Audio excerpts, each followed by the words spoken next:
Hi, it's Rob from the Bobsphere, and it's time for the monthly wrap up. Okay, so March was a very, very good reading month. Read a ton of books. Let's count. You can do that. 1, 2, 3, 4, 5, 6, 7, 8, 9, 10, 11, 12, 13, 14, 15, 16, 17, 18 books. Wow. Anyway, so we've got a lot to go through, so we'll start here. Okay, so first of all,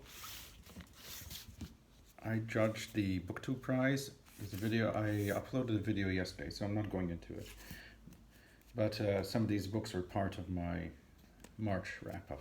Okay, I went into that. I'm not going to go into it anymore. Okay, so you're there. Now, let's start. Okay, no order of preference. I'm just working downwards. Okay, so incidentally, this was the first one I read of the month as well. So in the end, it was all about love. Musa Okwonga. It's about a gay black man surviving in Berlin, Germany, and then going back to his homeland of Ghana. It's well written. It's brilliant. Very good. Highly recommend it. Next, some experimental fiction. So Emily Smith, Marble, translated by... I'm trying to include those because they're just as important. Jennifer Russell. Okay, if you like Ali Smith, Isabel Wadner, Olivia Lang, you'll like this. It's about a character called Marble who discovers that in archaic Greece there is some color that used in the temples. So she investigates, but at the same time she's also investigating a sculptress. Then past, present, and then tons of other topics like getting the bends, make an appearance. It's good. It's very good. Ton of topics, but it's done briefly. If you like experimental fiction, or if you're scared of experimental fiction and you want to try it, this is a very, very good starting point. So that's Marble. Next, okay, this is a promo, proof, a review copy. So I don't have the actual one, and I'm too lazy to put the cover. You can search that. So Federico Falco, A Perfect Symmetry. You see, I never edit. Because if I do, then I just get bogged down and I'll start being a perfectionist, and then the video will never ever go out because I'll spend too much time arranging it. So anyway, it's A Perfect Symmetry. These are short stories. They are brilliant. Each one is very good. There's a theme of the person and nature.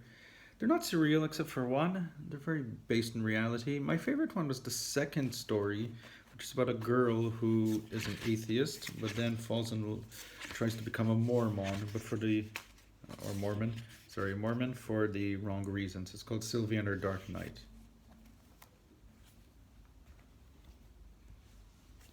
Okay, next. This is Helen Dunmore, A Spell of Winter. This was the first book to win the Woman's Prize back in 1996. It's controversial, yes, because it's about a brother-sister relationship that gets a bit physical. But I'll tell you, I found this very boring. It's beautifully written, but didn't do anything for me. One of the few duds from the Women's Prize list.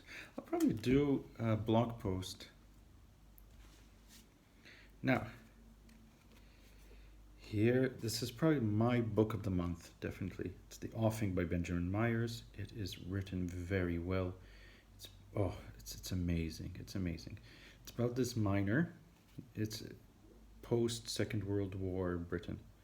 But this miner who decides that he doesn't want to be one and escapes the seaside village. And there he meets a woman, an old lady who has some secrets and teaches him about the past. It's very, very good.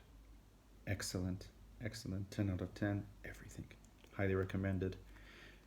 At first I thought this wouldn't be a first good Myers to start with, but yes it is.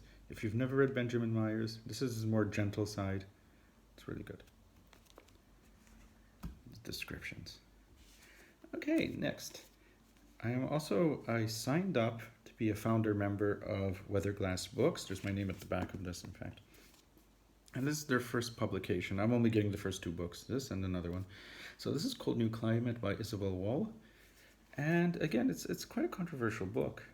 And even though it's written in such a way that it becomes deceptive, it's about, I'm trying to think how to say this without spoiling. It's about relationships. Let's say this, about interesting ones.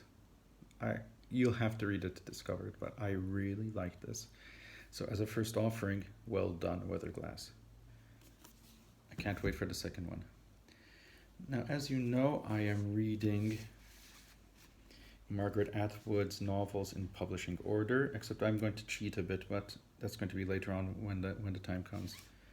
Well, I can say now, I'm going to read the Testaments after The Handmaid's Tale. Just so, so one, I get a Booker winner done, and two, I won't forget what will happen.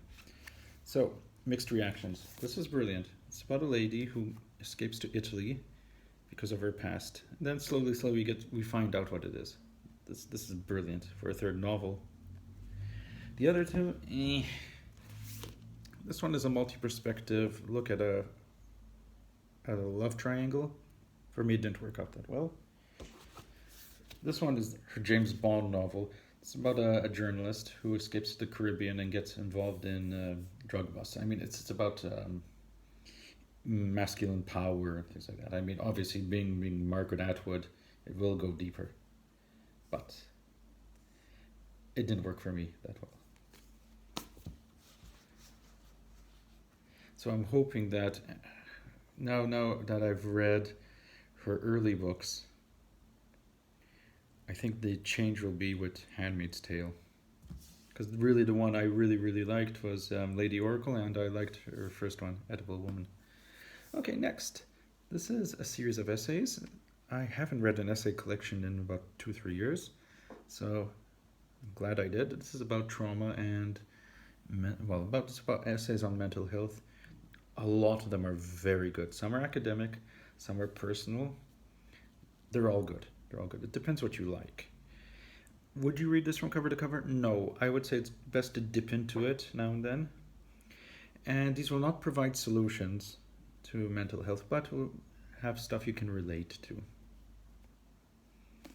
Highly recommended. Next. Solus Sultanus, Diary of a Jewish Girl, and that was translated by Maria Marcinkuta. This is part of Noir Press. Now Noir Press are an indie press who specialize in translating Lithuanian books into English. They get these really cult ones, but they've got a fantastic track record. They're all good. This is about a couple, teachers, who adopt a Jewish girl who escapes out of a death pit. And it's about the relationship. It's a very sweet story, actually. And yeah, it's good. It's very good. It's very readable. This one's another one from an indie press, The Beast They Turned Away by Ryan Dennis, an Irish author. This is quite a brutal book. It's about how nasty nature can be. It's about a man, an old farmer, who hates progress, who doesn't want, who's seeing the technology around him, but he refuses it. At the same time, he's the guardian of a boy, and we don't know how he got into his possession. And people want to take this boy away. So he's fighting two battles at the same time. Will he win them? To you. So third of the indie presses, another indie press one. This is fourth, because Dodo Press is an indie. So this is from Fairlight Books. This is David and Amina by Amirao. It's a love story. Yes, it is. It's about a person called David, who's a son of Jewish immigrants, and Amina, who's the daughter of British Indian immigrants. They meet, coincidentally, on a subway, and they strike a relationship. But because of everything that's going around, they encounter racism, wrong attitude. There are challenges, but it's not only that. This is not just a romance. There's a lot of Roland Barthes mentioned, some philosophy. It's quite deep. It's quite a cerebral love story. It's very, if you don't like them, do check this one out, because it has another dimension. For example, Amina's an artist and David's a musician, so they're from two different worlds, and yet these, or different languages you can say as well, yet when they combine, something new comes out. It's really good. I was impressed. And last, there's another stunner. This is the only one I received from the Women's Prize because I'm going to only focus on the short list. But this I ordered a while ago and it arrived. So this is Piranesi by Susanna Clarke, and ew, it's just another stunner.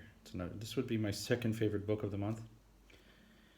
It's about, it's a style I like. So we get a man who is in this kind of labyrinth, a palace, and it's filled with water.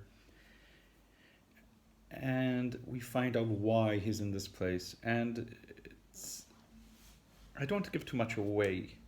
I'll say this, if you like books like Lion Witch and the Wardrobe and ancient Greek myths, definitely check this out. And the twist is really good. There's closure, but in some books need closure.